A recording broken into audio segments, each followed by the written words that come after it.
Hello, everybody, and welcome to Comet Sighted, episode number 4, Imperator Rome Development Diary number 4, for the 18th of June, 2018. This one is pretty brief and is entirely about the different types of combat units in Imperator Rome. So let's get started. Hello, everyone, and welcome to the 4th Development Diary for Imperator. This time, we'll take a look at the different types of units an army can have in the game. Archers. These units can assault, prefer to fight from the second row, and can be built by anyone. They are good versus infantry, but weaker versus cavalry. They are cheap and fast to build. Camels. These units prefer to fight on flanks and require the camel trade goods to be built. They are quick to build and move quickly, strong versus lightly armored types. Cavalry. These units prefer to fight on flanks and require the horse trade good to be built. They are more expensive to build and move quickly, countered by heavy infantry and were elephants, but very good against everything else. Chariots. These types can be built if you have the Celtic or Mauryan traditions. They are, please forgive me if I'm pronouncing that incorrectly. They are rather cheap to build. They are very good against light infantry, but weaker against other units. Heavy infantry. These units can assault and require the iron trade good to be built. They are not cheap, but they are really good against cavalry, light infantry, and chariots. Horse archers.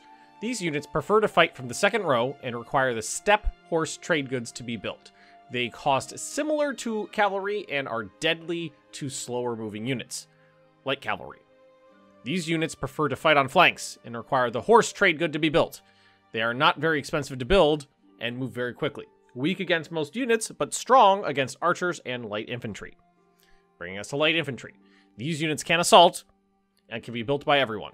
They are cheap and quick to build, but weak against other types of units. And war elephants. This unit requires the elephant trade good to be built. They are very expensive to build, but are very good against units that are not quickly, that cannot quickly run away. One interesting thing for modders is that you can add and make as many unit types as you like, and they are all written like this. And we do have a little bit of code here. My coding days are behind me, and I don't really remember much, but there it is. And next week, we're going to be talking about pops for a bit. So this was a pretty brief one, and I say next week, talking about pops, I'm going to be pretty excited for that one. But let's go back and just discuss this real quick. How many types do we have? 1, 2, 3, 4, 5, 6, 7, 8, 9. 9 different types of military units in the game. And let's see. How many of these can be built by everyone? Let's see. Archers. And light infantry. That's it. So everybody will have access to light infantry and archers, but everything else, unit comp is going to be very subjective to location and trading partners.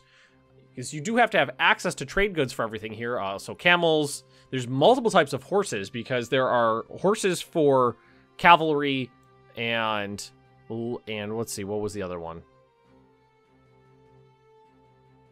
No, just for cavalry. What about light cavalry? No, light cavalry and regular cav. So probably kind of like light and heavy cav requires the horse trade good, but horse archers require steppe horses, so a different breed of horses. So that's going to be very interesting. Chariots are only available to some people who have specific like cultural traditions, and you know everything else is based on either owning a good directly or trading in it. So trade goods are going to be extremely important to unit comp. Like imagine having an army that was heavily based on war elephants, which you were trading for, and then someone breaking that trade route or taking over that trade partner and someone who doesn't like you. All of a sudden, your armies are in chaos, which is going to be super infantry. Something else I noticed is that a couple of these start with this phrase. These units can assault. So it looks like it was, I think it was just light infantry, heavy infantry, and archers can assault. So it looks like only those 3 types might be able to launch assaults on walls, on cities, yeah, it'd be cities, because that is the individual, like, most granular bit of the map is cities, and then it's cities and provinces instead of, you know, like provinces and states. But anywho, I digress. But unit comp. Unit comp is going to be super important, and it's going to be extremely variable through multiple playthroughs based on how things progress. This is going to make for some really interesting combat because it's not going to be like EU4, I don't think, where there is a right way to unit comp, where it's, okay, it's mid-game, cavalry's not as important anymore, so we're just going to do even amounts of infantry and for the front row and even amounts of artillery for the back row, and then 2 to 4 regiments of cavalry, because cavalry aren't that effective anymore now that we have lots of cannons. It's going to be heavily based on unit comp, and you can definitely make horse armies. They might not be able to assault, but you can definitely make horse armies. You can definitely do Roman-esque heavy infantry if you're Celtic, or Maurian. I'm saying Maurian. That I don't think that's right, but that's what I'm going with. You can do chariots, which are really good against light infantry. And then there's war elephants. Everybody's going to want war elephants. That's going to be very interesting. It's going to make war a very subjective and variable aspect of the game. And I at first, because we have a screenshot, let's bring up the screenshot. So this is a screenshot that I pulled off of Johan Anderson's Twitter, who's the lead producer of this game. And I've seen this before, where it showed all the different types of units in an army, and I was like, oh, that's a little messy. But I could definitely imagine, you know, marching against somebody, and just looking at the numbers, seeing the numbers, and being like, okay, I got this, and then looking at the unit comp and realize that they have, it's not just rock paper scissors, where you don't just have boulder paper shears here, because there's more than 3 types of units. Makes me excited for the combat that's going to be coming into the game. And also look at how granular Italy is here. Is this Italy? Are we looking at Italy? Or what are we looking at right here? I can't even tell.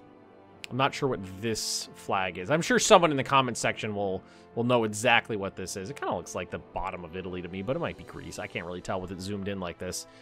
Look, there's just this one tiny little city, another city right here in the mountains, another city right here in the farmlands, another city right over here in the lowlands. It's just, every time we get a screenshot, all I can do is look at the map. I look at the map, and I go, look at the granularity on that.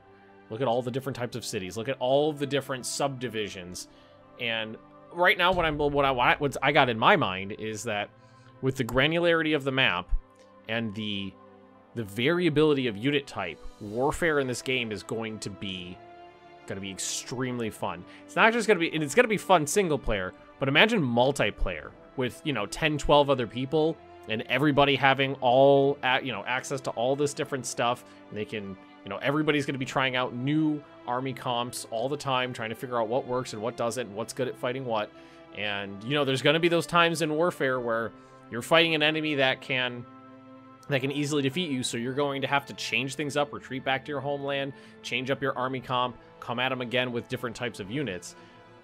We don't have a lot to talk about today other than that, but I like this Dev Diary. This one really makes me happy because it makes me think that the warfare aspect of this game is going to be more in-depth than it is in EU4 in terms of the actual combat.